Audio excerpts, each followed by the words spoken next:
Hello student, स्वागत है आपका टीचिंग प्लेटफॉर्म बाय किरण पर। टॉप 50 क्वेश्चन जो पेपर के पॉइंट ऑफ व्यू से मोस्ट इम्पॉर्टेंट है, सीरीज चल रही थी, है ना। तो वो सीरीज हम लोग स्टार्ट करते हैं। उससे पहले मैं आपको बता दूं, जो भी स्टूडेंट चैनल पे नए हैं, चैनल को सब्सक्राइब कर लें।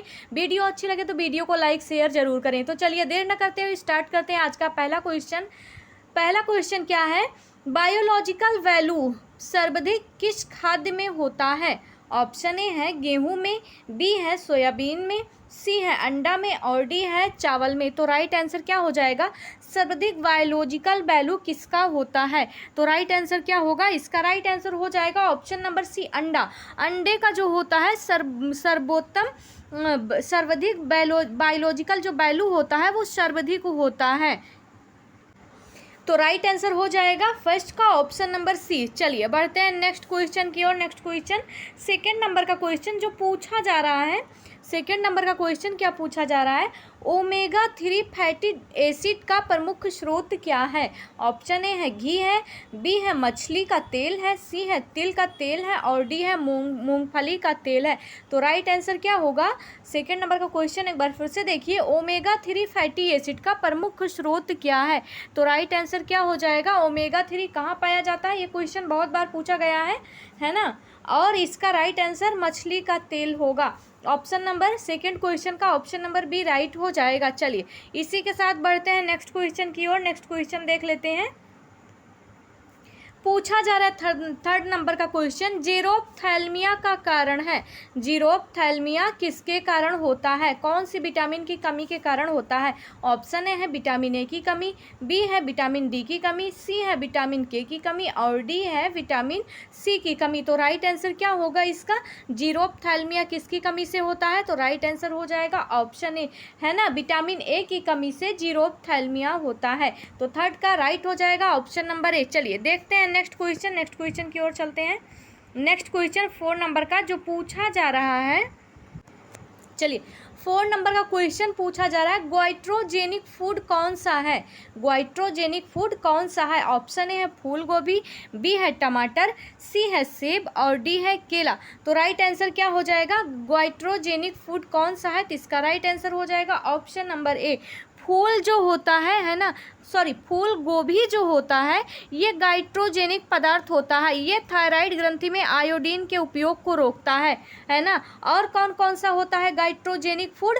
तो हो जाएगा फूल गोभी, पत्ता गोभी, कसावा, सोयाबीन। ये इतने जो हैं ये गाइट्रोजेनिक फूड में आते हैं। तो राइट आंसर 4 का ऑप्शन नंबर ए हो जाएगा।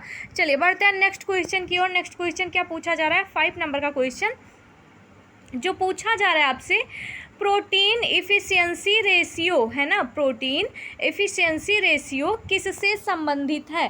ऑप्शन ए है वसा पाचन से, बी है प्रोटीन गुणवत्ता से, सी है ऊर्जा संतुलन से और डी है खनिज अवशोषण से। तो राइट आंसर क्या हो जाएगा?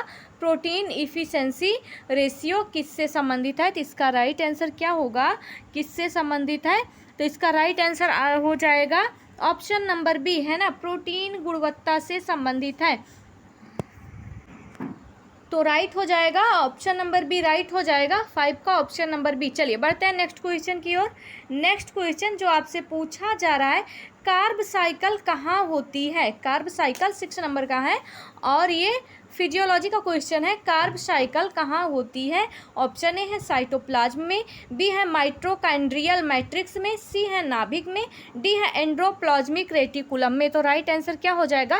कार्ब साइकिल जो होता है कहाँ पे होता है? तो राइट आंसर हो जाएगा माइटोकॉन्ड्रिया में होता है ना, माइटोकॉन्ड्रियल मैट्रिक्स में होता है। इसका राइट आंसर हो जाएगा ऑप्शन नंबर बी, ऊर्जा उत्पादन के प्रमुख चक्र माइटोकॉन्ड्रियल की मैट्रिक्स में होता है। तो right answer option number B हो जाएगा। चलिए बढ़ते हैं नेक्स्ट क्वेश्चन की ओर। नेक्स्ट क्वेश्चन देखिए, चलिए 7 नंबर का क्वेश्चन जो पूछा जा रहा है, इलेक्ट्रॉन ट्रांसपोर्ट चैन कहाँ स्थित होता है?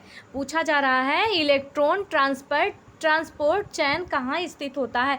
ऑप्शन ए है माइटोकॉन्ड्रियल की बाहरी झिल्ली में, बी है माइटोकॉन्ड्रिया की आंतरिक झिल्ली में, सी है साइटोप्लाज्म में और डी है नाभिक में। तो राइट आंसर क्या हो जाएगा? इसका आंसर इलेक्ट्रॉन ट्रांसप्लांट चेन कहाँ स्थित होता है? तो राइट आंसर क्या हो जाएगा इसका? 7 का राइट आंसर हो जाएगा ऑप्शन नंबर बी, है ना।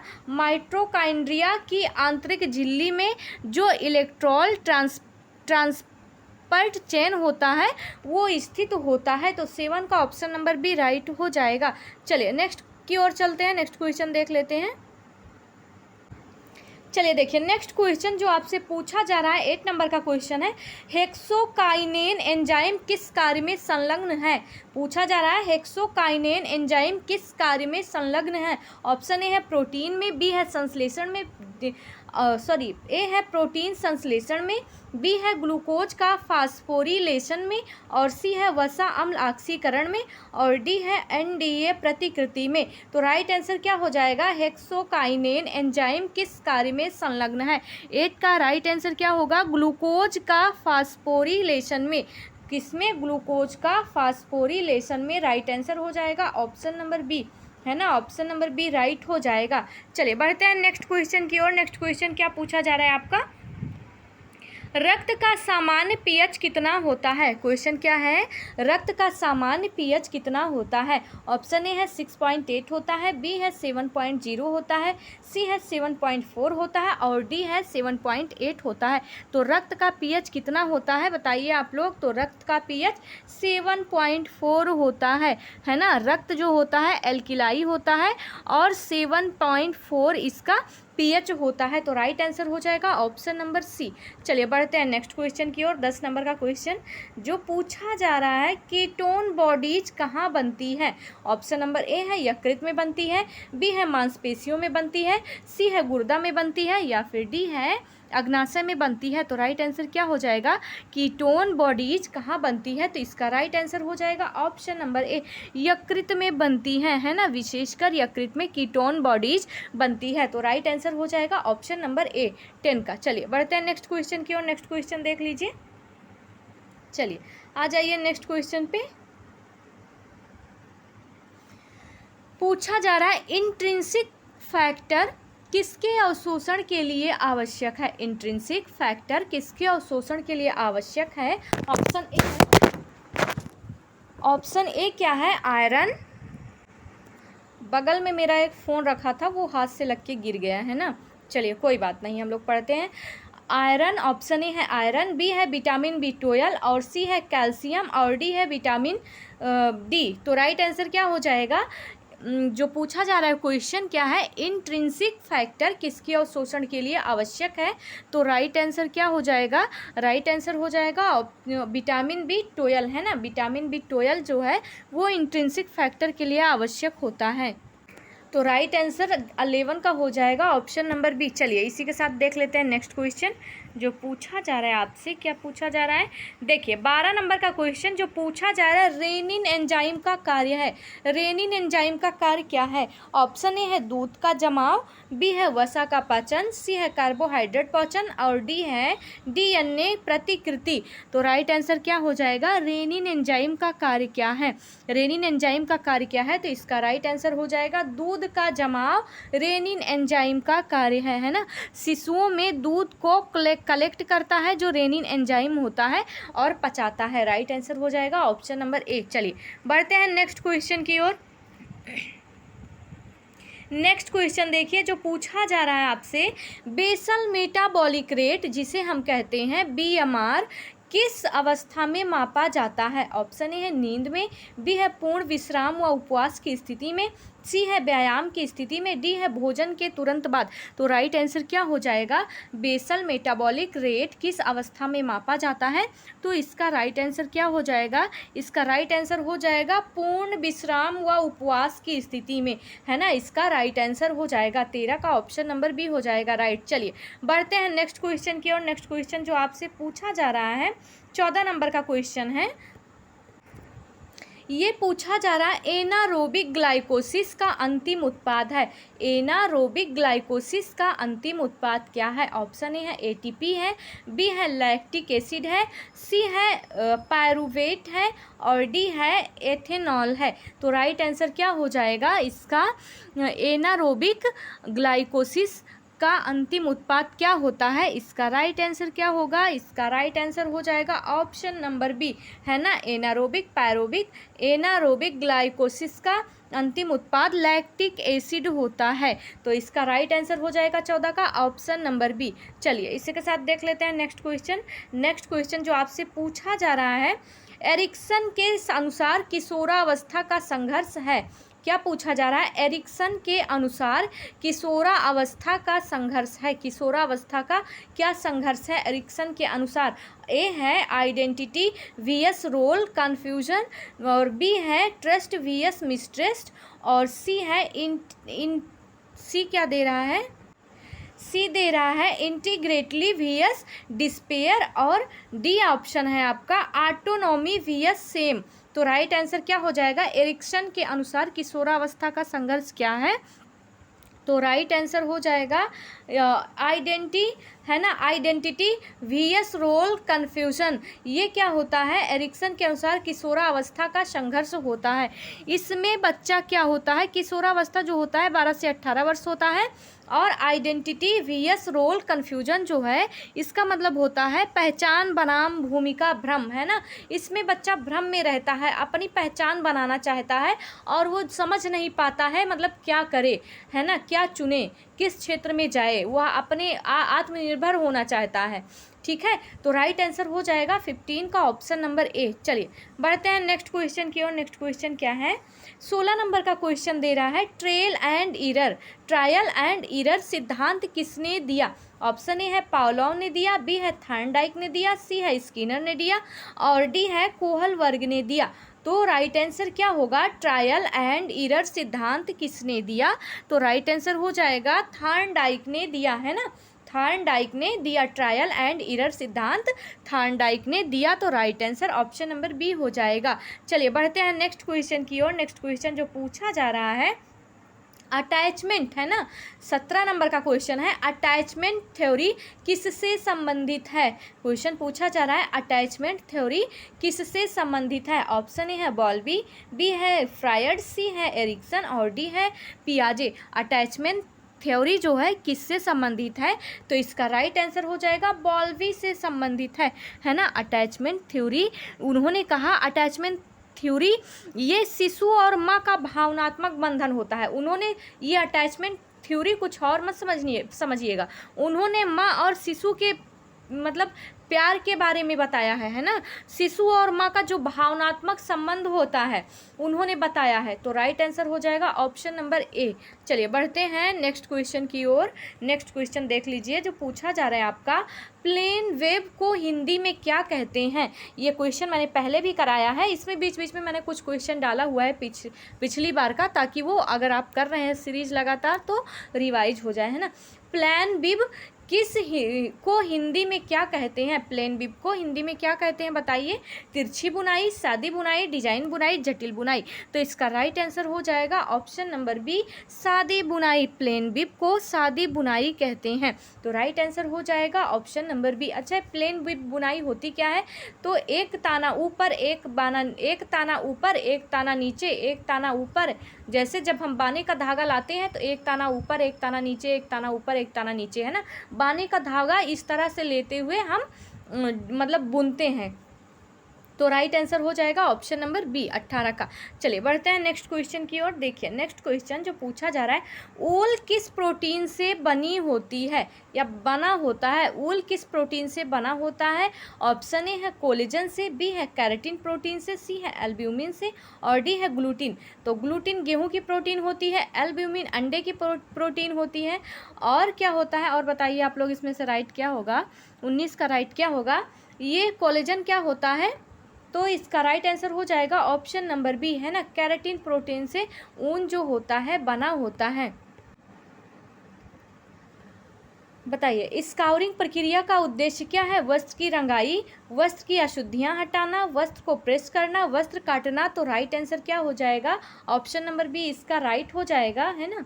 रुकिए ऑप्शन नंबर बी राइट हो जाएगा। वस्त्र की अशुद्धियाँ हटाना स्काउरिंग प्रक्रिया होता है ना। साबुन एल्कली या एल्कलाई से धोकर गंदगी और मोम जो होता है या तेल जो होता है उसको हटाया जाता है, यही होता है स्काउरिंग प्रक्रिया।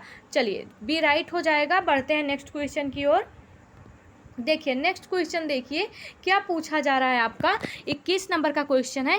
टेंसल स्ट्रेंथ है ना, स्ट्रेंथ टेंसल टेंसल स्ट्रेंथ किस गुण को मापता है? टेंसल स्ट्रेंथ किस गुण को मापता है? ऑप्शन ए है रेशे की लंबाई, बी है रेशे की तन्यता या फिर रेशे की मोटाई, या फिर डी है रेशे की चमक। तो राइट आंसर क्या हो जाएगा इसका? राइट आंसर हो जाएगा रेशे को तन्यता को मापता है ना, रेशे की तन्यता को मापता है। ऑप्शन नंबर बी राइट हो जाएगा इसका। ऑप्शन नंबर बी किसका राइट हो जाएगा, है ना। चलिए बढ़ते हैं नेक्स्ट क्वेश्चन की ओर। नेक्स्ट क्वेश्चन देख लेते हैं क्या पूछा जा रहा है आपका। नेक्स्ट क्वेश्चन जो है प्राकृतिक रंग का उदाहरण है। प्राकृतिक रंग का उदाहरण क्या है? ऑप्शन ए है इंडिगो है, बी है पॉलिएस्टर है, सी है नायलॉन है, डी है एसीटोटेट है।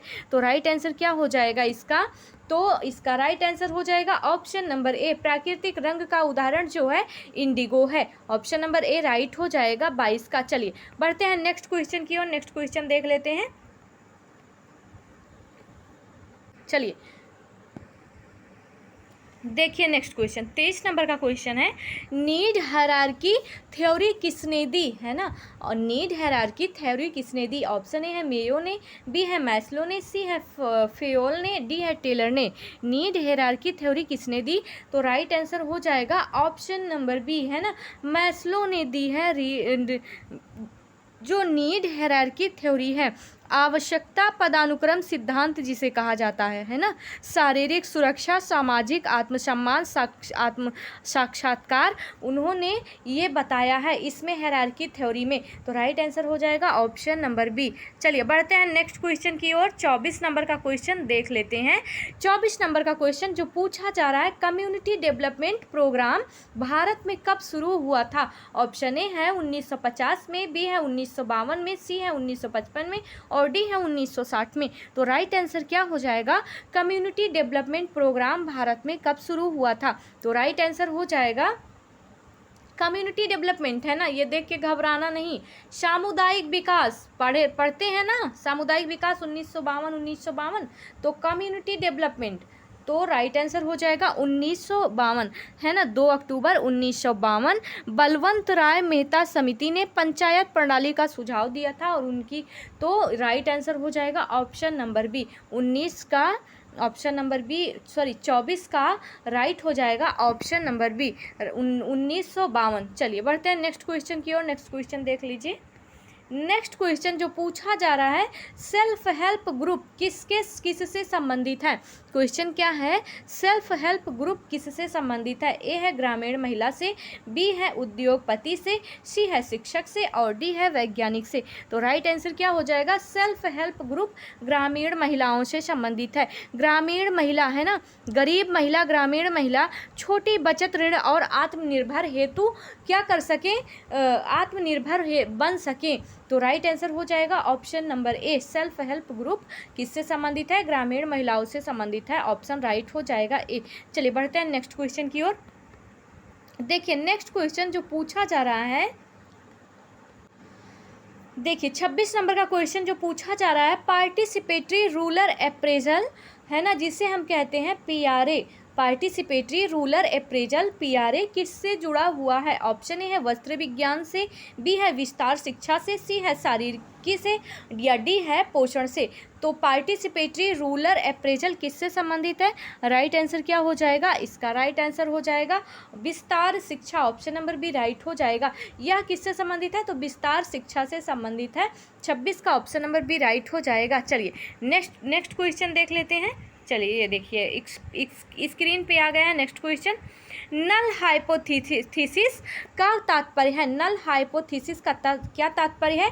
कोई महत्वपूर्ण अंतर नहीं, बी है महत्वपूर्ण परिणाम महत्वपूर्ण है, सी है परिकल्पना गलत है, डी है प्रयोग जो है वो विफल है। तो नल हाइपोथेसिस का तात्पर्य क्या होता है? तो राइट आंसर हो जाएगा कोई महत्वपूर्ण अंतर नहीं होता है ना। जो नल हाइपोथेसिस है मानता है कि दो समूहों में कोई वास्तविक अंतर नहीं होता है। दो समूह हैं उनमें कोई वास्तविक अंतर नहीं होता है। तो राइट हो जाएगा ऑप्शन नंबर ए। चलिए बढ़ते हैं नेक्स्ट क्वेश्चन की ओर। नेक्स्ट क्वेश्चन देख लीजिए। नेक्स्ट क्वेश्चन 28 नंबर का जो पूछा जा रहा है, एनोवा का प्रयोग होता है। 28 नंबर का क्वेश्चन, एनोवा का प्रयोग होता है। ऑप्शन ए है दो समूहों की तुलना हेतु, बी है तीन या अधिक समूहों की तुलना हेतु, सी है माध्य निकालने हेतु और डी है मानक विचलन हेतु। तो राइट आंसर क्या हो जाएगा? एनोवा का प्रयोग होता है। राइट आंसर हो जाएगा ऑप्शन नंबर बी। एनोवा का प्रयोग होता है, तीन या अधिक समूहों की तुलना हेतु एनोवा का प्रयोग किया जाता है ना। थ्री या मल्टीपल ग्रुप मेंस की तुलना किया जाता है इससे। तो राइट आंसर हो जाएगा ऑप्शन नंबर बी। चलिए बढ़ते हैं नेक्स्ट क्वेश्चन। एलटी में पूछा जाएगा ना, रिसर्च का क्वेश्चन है। देखिए, सी स्क्वायर टेस्ट किस प्रकार के डाटा हेतु प्रयुक्त होता है? अगर आप 4-4, 5-5 क्वेश्चन इसी तरह मैं लेके आती हूँ, 4-4, 5-5 क्वेश्चन पढ़ते रहेंगे ना तो पेपर तक बहुत तैयार हो जाएगा। सी स्क्वायर टेस्ट किस प्रकार के डाटा हेतु प्रयुक्त होता है? ऑप्शन ए है सतत डाटा, बी है श्रेणीबद्ध डाटा, सी है अनुपात डाटा और डी है इंटरवल डाटा। तो राइट आंसर क्या हो जाएगा? सी स्क्वायर टेस्ट किस प्रकार के डाटा हेतु प्रयुक्त होता है? तो राइट आंसर हो जाएगा श्रेणीबद्ध डाटा हेतु प्रयुक्त होता है। 29 का राइट आंसर हो जाएगा, है ना, ऑप्शन नंबर बी राइट हो जाएगा। चलिए बढ़ते हैं नेक्स्ट क्वेश्चन की ओर। नेक्स्ट क्वेश्चन देख लेते हैं। चलिए नेक्स्ट क्वेश्चन देखिए। टाइप फर्स्ट एरर का अर्थ है। टाइप फर्स्ट एरर का क्या अर्थ है? ऑप्शन ए है सही शून्य परिकल्पना को अस्वीकार करना, बी है गलत शून्य परिकल्पना को स्वीकार करना, सी है सही वैकल्पिक परिकल्पना को स्वीकार करना, डी है गलत वैकल्पिक परिकल्पना को अस्वीकार करना। तो राइट आंसर क्या हो जाएगा? टाइप फर्स्ट एरर का अर्थ है ऑप्शन ए इसका राइट हो जाएगा सही शून्य परिकल्पना को अस्वीकार करना। इसका राइट आंसर हो जाएगा ऑप्शन नंबर ए। 30 का ऑप्शन नंबर ए राइट हो जाएगा। चलिए बढ़ते हैं नेक्स्ट क्वेश्चन की ओर। नेक्स्ट क्वेश्चन देख लीजिए। जो पूछा जा रहा है आपसे 31 नंबर का क्वेश्चन है। पूछा क्या जा रहा है? कोरिलेशन कोएफिशिएंट आर का मान किस सीमा के बीच होता है? राइट आंसर इसका क्या होगा? -2 से +2 के बीच, बी है -1 से +1 के बीच, सी है ओ से फर्स्ट के बीच या फिर डी है ओ -0.5 से -0.5 से। तो राइट आंसर क्या हो जाएगा इसका राइट आंसर क्या होगा? चलिए तो बताइए इसका राइट आंसर क्या होगा? तो इसका राइट आंसर हो जाएगा ऑप्शन नंबर बी -1 से +1, है ना, इसका राइट आंसर हो जाएगा। और मुझे पता है शायद ये आप लोगों की समझ में, जिन्होंने रिसर्च नहीं पढ़ा है उनको तो ये समझ में बिल्कुल भी नहीं आएगा, जिन्होंने रिसर्च पढ़ा है उनको समझ में आ रहा होगा, है ना। तो ये रिसर्च के क्वेश्चन है, कोई बात नहीं, आप लोग भी पढ़ सकते हैं, तो आप लोगों को भी समझ में धीरे धीरे आ जाएगा। चलिए राइट आंसर क्या हो जाएगा? 31 का ऑप्शन नंबर बी राइट हो जाएगा। इसी के साथ बढ़ते हैं नेक्स्ट क्वेश्चन की ओर। नेक्स्ट क्वेश्चन स्क्रीन पे आ चुका है। क्या पूछा जा रहा है? गृह प्रबंध का मुख्य उद्देश्य क्या है? क्वेश्चन क्या पूछा जा रहा है? गृह प्रबंध का मुख्य उद्देश्य क्या है? ऑप्शन ए है आय बढ़ाना, बी है उपलब्ध संसाधनों का सर्वोत्तम उपयोग करना, बी है परिवार को शिक्षित करना या फिर डी है समाज की सेवा करना। तो राइट आंसर क्या होगा इसका? 32 का राइट आंसर क्या हो जाएगा? गृह प्रबंध का मुख्य उद्देश्य क्या है? बताइए, गृह प्रबंध का मुख्य उद्देश्य क्या है? बताइए, गृह प्रबंध का मुख्य उद्देश्य क्या है? तो राइट आंसर क्या होगा? ऑप्शन नंबर बी, उपलब्ध संसाधनों का सर्वोत्तम उपयोग करना, है ना। यही तो गृह प्रबंध होता है। आय बढ़ाना ये तो कोई बात नहीं है, परिवार को शिक्षित करना, समाज की सेवा करना, है ना, सब सही है। लेकिन क्या है? गृह प्रबंध करना है हमें, तो हमें उपलब्ध संसाधनों जो हमारे पास है, जो भी सामान हमारे पास है, हमें उन्हीं को ही लेके, उन्हीं में, है ना, सर्वोत्तम उनका प्रयोग करके उन्हीं का उपयोग करना है, कैसे ना कैसे करके। तो राइट आंसर क्या हो जाएगा? ऑप्शन नंबर बी राइट हो जाएगा। चलिए बढ़ते हैं नेक्स्ट क्वेश्चन की ओर। जो पूछा जा रहा है देखिए नेक्स्ट क्वेश्चन एकदम न्यू क्वेश्चन है। देखिए गृह प्रबंध के 4 एम क्या हैं? एकदम न्यू क्वेश्चन है, बताइए गृह प्रबंध के 4 एम क्या हैं?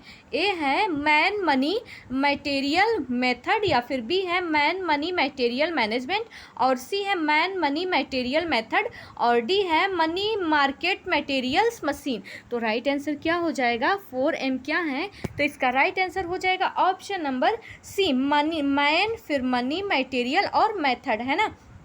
मैन, मनी और मटेरियल्स, मैन है उसके पास पैसा है, मटेरियल्स का मटेरियल है, और मेथड कैसे कैसे यूज करना है, इसका राइट आंसर हो जाएगा, है ना। तो राइट आंसर हो जाएगा 33 का ऑप्शन नंबर सी, है ना। ये डिटेल है, इसको मैं डिटेल किसी न किसी उसमें ज़रूर करवाऊंगी, लाके ये डिटेल में आप लोगों को बताऊंगी। तो राइट आंसर इसका ऑप्शन नंबर सी हो जाएगा।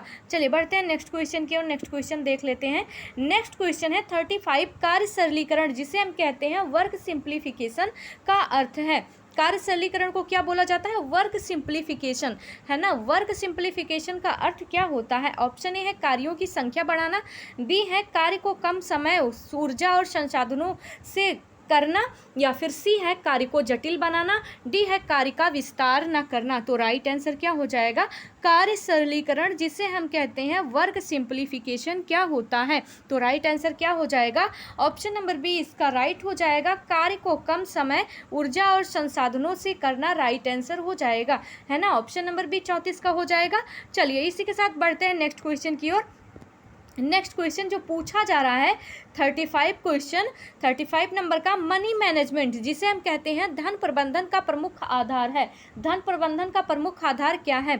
धन प्रबंधन जिसे हम क्या कहते हैं? Money management. ऑप्शन क्या दिया गया है? ऑप्शन दिया गया है आय और व्यय का संतुलन, या फिर बी है केवल आय का संतुलन, सी है केवल बचत करना, डी है खर्च ना करना। तो राइट आंसर क्या हो जाएगा?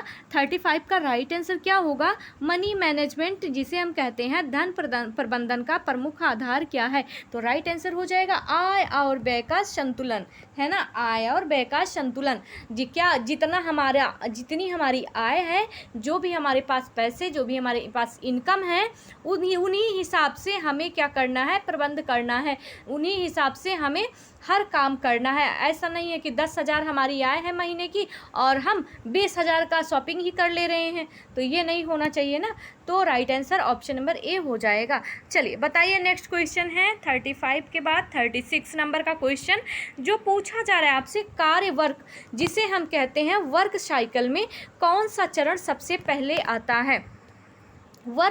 कार्यवर्क जिसे हम कहते हैं वर्क साइकिल में कौन सा चरण सबसे पहले आता है? ऑप्शन ए है कार्य संपन्न करना, बी है कार्य आरंभ करना, सी है कार्य की योजना बनाना, डी है कार्य का मूल्यांकन करना। तो राइट आंसर क्या होगा? ऑप्शन नंबर सी इसका राइट आंसर हो जाएगा, कार्य की योजना बनाना, है ना। ऑप्शन नंबर सी इसका राइट हो जाएगा। क्या कार्य की योजना बनाना जो है वह कार्य चक्र जिसे हम कहते हैं वर्क साइकिल में चरण, वर्क साइकिल का चरण है। तो right answer option number C हो जाएगा।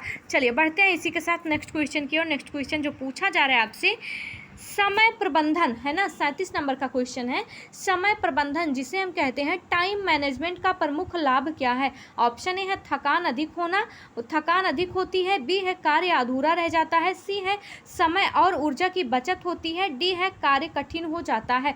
तो समय प्रबंधन जिसे हम कहते हैं टाइम मैनेजमेंट का प्रमुख लाभ क्या होता है? तो राइट आंसर क्या हो जाएगा? तो इसका राइट आंसर हो जाएगा ऑप्शन नंबर सी, समय और ऊर्जा की बचत होती है। इसका राइट आंसर हो जाएगा option number C, time management यानी समय और ऊर्जा की बचत करना। तो सी राइट हो जाएगा। चलिए इसी के साथ बढ़ते हैं नेक्स्ट क्वेश्चन की ओर। नेक्स्ट क्वेश्चन जो पूछा जा रहा है आपसे, गृह प्रबंधन में वैज्ञानिक दृष्टिकोण किस पर आधारित होती है? गृह प्रबंधन का वैज्ञानिक दृष्टिकोण किस पर आधारित होती है? ऑप्शन ए है अनुभव पर और परंपरा पर, बी है अंधविश्वास पर, सी है तथ्य विश्लेषण और योजना पर, डी है केवल परिश्रम पर। तो राइट आंसर क्या होगा? गृह प्रबंध का वैज्ञानिक दृष्टिकोण किस पर आधारित होता है? तो राइट आंसर क्या हो जाएगा? इसका राइट आंसर हो जाएगा ऑप्शन नंबर सी, है ना, तथ्य विश्लेषण और योजना पर आधारित होता है। 38 का राइट आंसर हो जाएगा ऑप्शन नंबर सी, तथ्य विश्लेषण और योजना पर आधारित होता है। Right answer option number C हो जाएगा। चलिए बढ़ते हैं नेक्स्ट क्वेश्चन की ओर। नेक्स्ट क्वेश्चन देख लीजिए, पूछा जा रहा है बजट है ना का प्रमुख उद्देश्य क्या है। बजट का प्रमुख उद्देश्य क्या है। ऑप्शन ए है केवल खर्च लिखना या फिर खर्च करना है ना। बी है केवल बचत करना, लिखना हो गया है, यहाँ पे होना चाहिए था करना। बजट का क्या है ना, बजट का प्रमुख उद्देश्य है केवल खर्च करना, केवल लिखना, केवल क्या होता है केवल बचत करना, या फिर सी है आय और व्यय का संतुलन स्थापित करना, डी है परिवार को कर्ज में डालना। तो राइट आंसर इसका क्या होगा, बचत का क्या मतलब होता है, तो इसका राइट आंसर हो जाएगा ऑप्शन नंबर सी, आय और व्यय का संतुलन स्थापित करना, इसका राइट आंसर हो जाएगा। चलिए बढ़ते हैं नेक्स्ट क्वेश्चन की ओर, ऑप्शन नंबर सी राइट हो जाएगा इसका। चलिए नेक्स्ट क्वेश्चन देख लीजिए। नेक्स्ट क्वेश्चन जो पूछा जा रहा है 40 नंबर का, होम मैनेजमेंट का सबसे महत्वपूर्ण संसाधन कौन सा है। क्वेश्चन एक बार फिर से देख लीजिए, 40 नंबर का क्या पूछा जा रहा है, होम मैनेजमेंट का सबसे महत्वपूर्ण संसाधन कौन सा है। ऑप्शन ए है पैसा, बी है समय, सी है मानव परिवार के सदस्य और डी है सामग्री। तो राइट आंसर क्या हो जाएगा, होम मैनेजमेंट का क्या है सबसे महत्वपूर्ण संसाधन क्या होता है, तो मानव है ना, परिवार के जो सदस्य होते हैं, जो परिवार के सदस्य होते हैं होम मैनेजमेंट का सबसे महत्वपूर्ण संसाधन होते हैं। राइट हो जाएगा ऑप्शन नंबर सी। चलिए बढ़ते हैं नेक्स्ट क्वेश्चन की ओर। नेक्स्ट देख लीजिए जो पूछा जा रहा है आपसे, 41 नंबर का क्वेश्चन है, पूछा जा रहा है गृह प्रबंध का सुनहरा नियम किसे कहा जाता है। ऑप्शन ए है आय से अधिक खर्च करना, बी है बचत को प्राथमिकता देना, सी है आय बराबर व्यय प्लस बचत और डी है खर्च को ना लिखना। तो राइट आंसर क्या हो जाएगा, एक बार क्वेश्चन फिर से देख लीजिए, गृह प्रबंध का सुनहरा नियम किसे कहा जाता है। तो राइट आंसर क्या हो जाएगा, गृह प्रबंध का सुनहरा नियम उसे कहा जाता है आय बराबर व्यय प्लस बचत, है ना, क्या आय है और जो व्यय हो रहा है और प्लस बचत हमने कितना बचाया, ये गृह प्रबंध का सुनहरा नियम इसे कहा जाता है। तो राइट आंसर हो जाएगा 41 का ऑप्शन नंबर सी। चलिए बढ़ते हैं नेक्स्ट क्वेश्चन की ओर। नेक्स्ट क्वेश्चन देख लीजिए जो पूछा जा रहा है आपसे। चलिए पूछा जा रहा है रिस्पिरेटरी क्वेश्चन की गणना मुख्यतः किसके ऑक्सीकरण पर निर्भर करती है। ऑप्शन ए है वसा, बी है प्रोटीन, सी है कार्बोहाइड्रेट, डी है जल। तो राइट आंसर क्या हो जाएगा, क्वेश्चन क्या दिया है, रिस्पिरेटरी क्वेश्चन की गणना मुख्यतः किसके ऑक्सीजन पर निर्भर करती है। तो राइट आंसर क्या होगा, 42 का कार्बोहाइड्रेट इसका राइट आंसर हो जाएगा, है ना, कार्बोहाइड्रेट पर निर्भर करती है। राइट आंसर हो जाएगा ऑप्शन नंबर सी। चलिए बढ़ते हैं इसी के साथ नेक्स्ट क्वेश्चन पे। देखिए नेक्स्ट क्वेश्चन क्या है, देख लीजिए 43 नंबर का क्वेश्चन है। क्या पूछा जा रहा है, क्वेश्चन पूछा जा रहा है प्रॉक्सिमल डिजिटल सिद्धांत विकास की दिशा को किस प्रकार दर्शाता है। क्वेश्चन पूछा जा रहा है प्रॉक्सिमल डिजिटल सिद्धांत विकास की दिशा को किस प्रकार दर्शाता है। ऑप्शन ए है सिर से पैर तक, बी है केंद्र से बाह्य अंगों तक, सी है सरल से जटिल तक और डी है सामान्य से विशिष्ट तक। तो राइट आंसर क्या हो जाएगा, राइट आंसर क्या हो जाएगा इसका, प्रॉक्सिमल डिजिटल सिद्धांत क्या दर्शाता है, तो यह दर्शाता है केंद्र से परिधि, है ना, केंद्र से बाह्य अंगों तक, प्रॉक्सिमल जो डेवलपमेंट है केंद्र से बाह्य अंगों तक दर्शाता है। राइट आंसर हो जाएगा ऑप्शन नंबर बी, है ना, ये चाइल्ड डेवलपमेंट का क्वेश्चन है। चलिए बढ़िया नेक्स्ट क्वेश्चन की ओर। देखिए नेक्स्ट क्वेश्चन जो पूछा जा रहा है, डेमोन्स्ट्रेशन पद्धति गृह विज्ञान विस्तार शिक्षा में कब सबसे प्रभावी होती है। ऑप्शन ए है जब सिद्धांत समझना हो, बी है जब कौशल सिखाना हो और सी है जब विचार विमर्श करना हो और डी है जब सर्वे करना हो। तो राइट आंसर क्या हो जाएगा, 44 का राइट आंसर हो जाएगा जब कौशल सिखाना हो, इसका राइट आंसर हो जाएगा ऑप्शन नंबर बी, है ना, डेमोन्स्ट्रेशन पद्धति गृह विज्ञान विस्तार शिक्षा में जब कौशल सिखाना हो उस समय प्रभावित होती है। तो राइट आंसर हो जाएगा 44 का ऑप्शन नंबर बी। चलिए बढ़ते हैं नेक्स्ट क्वेश्चन की ओर। नेक्स्ट क्वेश्चन देख लेते हैं जो पूछा जा रहा है, केराटिन, है ना, मुख्यतः किस प्रकार का प्रोटीन है। केराटिन प्रोटीन किस प्रकार का है। ऑप्शन ए है स्ट्रक्चर जिसे हम कहते हैं संरचनात्मक, बी है एंजाइमेटिक, सी है हार्मोनल और डी है ट्रांसपोर्ट। तो राइट आंसर क्या हो जाएगा, 54 का राइट आंसर क्या हो जाएगा, केराटिन मुख्यतः किस प्रकार का प्रोटीन है। राइट आंसर हो जाएगा ऑप्शन नंबर ए स्ट्रक्चर है ना, स्ट्रक्चर है। जो केराटिन प्रोटीन है मुख्यतः कैसा है, स्ट्रक्चर है, जिसे हम कहते हैं संरचनात्मक। तो राइट आंसर हो जाएगा ऑप्शन नंबर ए। चलिए बढ़ते हैं नेक्स्ट क्वेश्चन की और नेक्स्ट क्वेश्चन देख लीजिए। चलिए पारिवारिक संसाधन प्रबंधन, पारिवारिक संसाधन प्रबंधन जिसे हम कहते हैं फैमिली रिसोर्स मैनेजमेंट में डिसीजन मेकिंग प्रोसेस का पहला चरण कौन सा है। पारिवारिक संसाधन प्रबंधन फैमिली रिसोर्स मैनेजमेंट में डिसीजन मेकिंग प्रोसेस का पहला चरण कौन सा होता है। ऑप्शन ए है विकल्पों का मूल्यांकन, बी है समस्या की पहचान, सी है क्रियान्वयन, डी है परिणाम का मूल्यांकन। तो राइट आंसर क्या हो जाएगा, तो इसका राइट आंसर हो जाएगा समस्या की पहचान, है ना। समस्या की पहचान करेंगे, फिर उस हिसाब से हम विकल्पों का मूल्यांकन करेंगे। राइट आंसर क्या हो जाएगा, ऑप्शन नंबर बी इसका राइट हो जाएगा। चलिए बढ़ते हैं नेक्स्ट क्वेश्चन की ओर। नेक्स्ट क्वेश्चन देख लीजिए जो पूछा जा रहा है आपसे। 47 नंबर का क्वेश्चन है, एरियल रूट्स किस प्रकार की वस्त्र फाइबर उत्पादन प्रणाली से संबंधित है। क्वेश्चन एक बार फिर से देख लीजिए, एरियल रूट्स किस प्रकार की वस्त्र फाइबर उत्पादन प्रणाली से संबंधित है। ऑप्शन ए है प्राकृतिक फाइबर, बी है कृत्रिम फाइबर, सी है मिश्रित फाइबर और डी है खनिज फाइबर।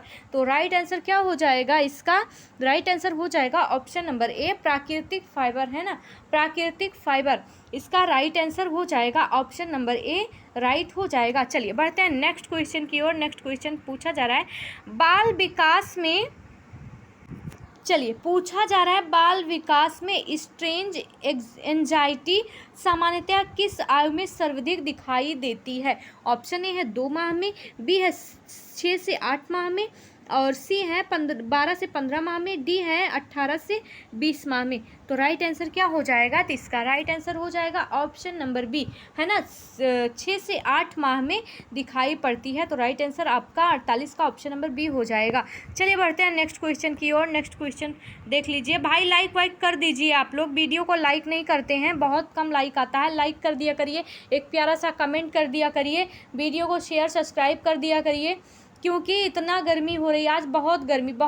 क्वेश्चन पहले मैंने टाइपिंग किया, फिर उसके बाद अभी मैं पढ़ा रही हूँ, बहुत गर्मी है, पसीने से पूरा भीग गई हूँ मैं, है ना। देखिए 49 नंबर का क्वेश्चन क्या है, nutritive value of Indian foods, है ना, nutritive value of Indian foods सबसे पहले किस संस्था ने प्रकाशित की थी। तो राइट आंसर क्या हो जाएगा, ICMR ने की थी, बी है FAO ने की थी, सी है WHO ने की थी, डी है CFTRI ने की थी। तो राइट आंसर क्या हो जाएगा इसका, जो है nutritive value of Indian food की तालिका सबसे पहले किसने प्रकाशित की थी। तो राइट आंसर क्या हो जाएगा, ICMR ने की थी। आंसर हो जाएगा आपका ऑप्शन नंबर ए, ICMR ने की थी, है ना, ICMR ने की थी। तो राइट आंसर हो जाएगा ऑप्शन नंबर ए। चलिए बढ़ते हैं नेक्स्ट क्वेश्चन की और। नेक्स्ट क्वेश्चन देख लेते हैं क्या पूछा जा रहा है आपसे। नेक्स्ट क्वेश्चन है एक्सटेंशन एजुकेशन, प्रसार शिक्षा से क्वेश्चन है। एक्सटेंशन एजुकेशन का प्रमुख उद्देश्य क्या है। ऑप्शन ए है शोध कार्य करना, बी है ग्रामीणों को जीवनोपयोगी ज्ञान व तकनीकी प्रदान करना, सी है विद्यालय शिक्षा देना और डी है शहरीकरण को बढ़ावा देना। तो राइट आंसर क्या होगा इसका, 50 का राइट आंसर क्या हो जाएगा, राइट आंसर हो जाएगा ग्रामीण, ऑप्शन नंबर बी, ग्रामीणों को जीवनोपयोगी ज्ञान व तकनीकी प्रदान करना। राइट आंसर हो जाएगा ऑप्शन नंबर बी, है ना। चलिए बढ़ते हैं नेक्स्ट क्वेश्चन की ओर। हाँ, इसके बाद एक क्वेश्चन और है, 51 क्वेश्चन है, 50 क्वेश्चन पे आज का इंड नहीं है, आज का इंड है 51, है ना, 51 यानी शुभ शुभ शुभ शुभ अंक पे हमारा जो है आज का अंत होगा सीरीज की। चलिए बताइए, वस्त्र संरक्षण जिसे हम कहते हैं क्लॉथिंग केयर में मॉथ प्रूफिंग का उद्देश्य क्या होता है। वस्त्र संरक्षण जिसे हम कहते हैं क्लॉथिंग केयर में मॉथ प्रूफिंग, है ना, का क्या उद्देश्य है। ऑप्शन ए है वस्त्र का रंग अस्थायी करना, बी है वस्त्र की सिलवटें रोकना, डी है कीड़ों से सुरक्षा देना, डी है कपड़े की चमक बढ़ाना। तो राइट आंसर क्या होगा, मॉथ प्रूफिंग का मतलब होता है, मॉथ एक प्रकार का कीड़ा होता है जो कपड़े को काट डालता है ना, काट लेता है। तो राइट आंसर हो जाएगा ऑप्शन नंबर सी, कीटों से सुरक्षा देना इसका उद्देश्य होता है। तो 51 का right answer option number C हो जाएगा। चलिए आज की जो 50 नंबर की सीरीज़ थी स्टूडेंट यहीं पे समाप्त हुई। और वीडियो अच्छी लगे वीडियो को लाइक शेयर ज़रूर करें, चैनल को सब्सक्राइब जरूर कर ले, नए हैं तो है ना, चैनल को सब्सक्राइब कर लेंगे, बेल आइकॉन प्रेस कर लेंगे तो ऐसी ही वीडियो आपको मिलती रहेगी। और जल्द ही मैराथन आने वाला है, बड़ी बड़ी वीडियो आपको मिलती रहेगी सब्जेक्ट वाइज। तो इसी के साथ हम लोग है ना यहीं पे अपना द एंड करते हैं। और आप लोग अच्छे से मेहनत करके, खूब मेहनत करके पढ़िए ताकि इस बार की सफलता में है ना ताकि इस बार आप सफल ज़रूर हो। इस वैकेंसी में एक वैकेंसी आपकी हो। चलिए इसी के साथ और द एंड करते हैं। खुश रहिए, मस्त रहिए, अच्छे से पढ़ते रहिए। मिलते हैं नेक्स्ट वीडियो में।